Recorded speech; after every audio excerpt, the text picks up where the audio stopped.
Buenas tardes, mi nombre es Juan Manuel Jiménez, continuando con la clase de microbiología.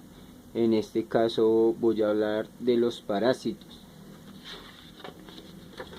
Decimos que así como la bacteriología se encarga de estudiar a las bacterias, la micología a los hongos y la virología a los virus, pues también la parasitología es parte fundamental de la biología para estudiar a los parásitos y las afectaciones que pueden llegar a causar. Para hablar de estos organismos, primero tenemos que definir el término parasitismo.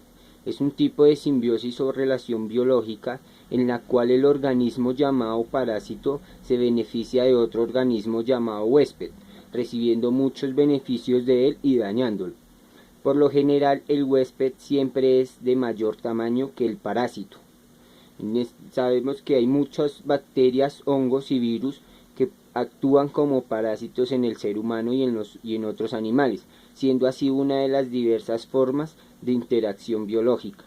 Los parásitos pueden causar distintos trastornos en un individuo y para que éste pueda infectar y permanecer debe haber ciertos factores que permitan la relación entre parásito y huésped, es decir, las flemas, un parásito.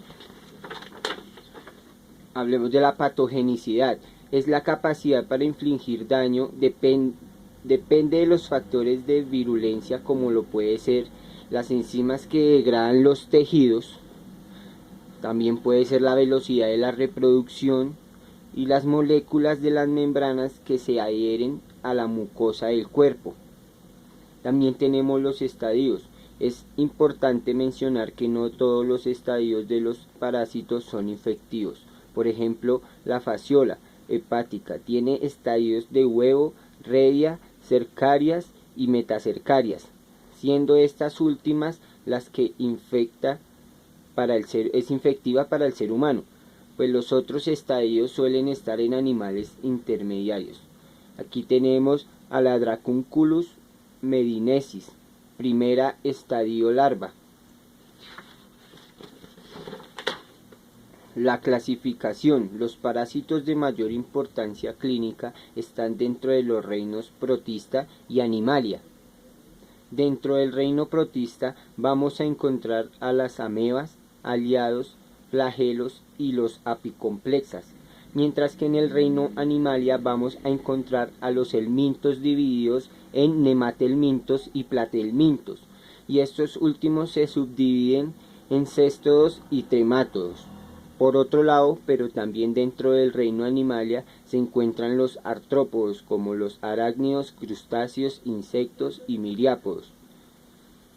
Interacciones de los parásitos. Tomando en cuenta la localización del parásito en su huésped, podemos decir que los endoparásitos se desarrollan en el interior del cuerpo y los ectoparásitos son los que están en la superficie del cuerpo. Los endoparásitos son los que la mayoría de gente tenemos en el estómago, que son como lombrices.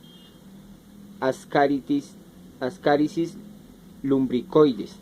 Y los ectoparásitos ya son lo que son las pulgas, los ácaros, las garrapatas, los piojos, los mosquitos, que están por fuera de la superficie del cuerpo, ¿sí? Los parásitos en función de su tamaño los podemos clasificar en microparásitos y macroparásitos. Los microparásitos son aquellos que se multiplican dentro del huésped, a menudo de las células, es decir que su tamaño es microscópico. Ejemplo de ellos tenemos a los protozoos, que son organismos microscópicos unicelulares que viven en medios líquidos, se reproducen por bipartición, es decir que sus células se parten en dos y de esa manera forman un nuevo organismo, dejando a estos algunas llegando a formar colonias. Los macroparásitos son los que viven en las cavidades corporales y crecen dentro de su huésped. Tienen un ciclo de vida por fases que puede ocurrir dentro o fuera del huésped y que puede afectar a diversos organismos en su proceso. Ejemplo de esto son los piojos, son de la orden de los insectos arteros, los cuales pasan todo su ciclo de vida sobre el huésped desde que son un huevo hasta el estado adulto y la reproducción, aunque también pueden cambiar de huésped y lo hacen saltando de uno a un nuevo huésped y pueden pasar varias horas fuera de este también. Los parásitos temporales y estacionarios. En función del tiempo que habitan en su huésped, los parásitos se pueden clasificar como parásitos temporales y parásitos estacionarios. Los parásitos temporales son aquellos que se establecen en su huésped solamente para alimentarse, es decir, que necesitan de otros organismos para sobrevivir. Por ejemplo, la sanguijuela, que vive en aguas tibias y se adhiere a la piel de los animales, en este caso de los humanos también, y se alimentan de esa sangre. Los parásitos estacionarios son aquellos que permanecen en su huésped durante un largo periodo de su vida, que pueden llegar a cubrir todo su ciclo. Estos a su vez se pueden subdividir en parásitos estacionarios periódicos y parásitos estacionarios permanentes. Los parásitos estacionarios permanentes son los parásitos que permanecen toda su existencia en el huésped, ya sea desde que nacen permanecen en su anfitrión o desde muy temprana etapa de su ciclo biológico. Parasita a su víctima y permanece ahí hasta su muerte.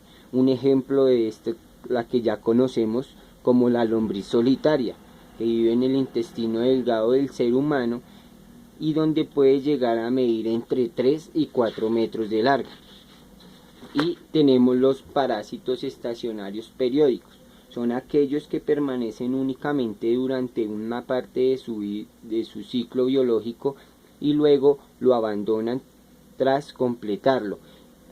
Luego continúan un tipo de vida no parasitaria o libre, es decir, que requieren de ciertas condiciones para desarrollarse que solo se dan en otros organismos.